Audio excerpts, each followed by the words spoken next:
নন্দিনী রে, আমার সব শেষ হয়ে গেছে। আমার এবার সত্যি ব্রেকআপ হয়ে গেছে। আমি ওর মুখ আর জীবনে দেখবো না। সোমবারের মতো রিপ্লাই দিতে দেরি করেছে, মঙ্গলবারের মতো অন্য ছবিতে লাভ লাগবে। কোনটা বলে ফেল। ইগনোর করেছে।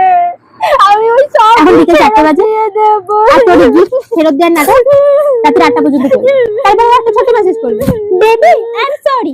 সাথে সাথে তো তুই গলে যাবি। রাত 9টার সময় কাছে বসে যাবো, দেখাতে চলে যাবি। ঠিক না তুই? হ্যাঁ, আমি এবার সত্যি মুভ অন করছি, বিশ্বাস কর। আমি ম্যাট্রিমোনিয়াল সাইটে একটা একটা প্রোফাইল এই মাসে 4 নাম্বার মুভ অন করলি তুই, আচ্ছা 5 নাম্বার বেকার হবে। তুই রে, তুই কি জীবনে শুনবি না? ওই দেখ, ও মেসেজ করেছে। ও লিখেছে আই এম সরি জানো। বাসায় বাড়ি মার, আমি তো নিজের ঘুম নষ্ট করে কেন এদের মাঝখানে ঢুকি? ভালো লাগে না আমার।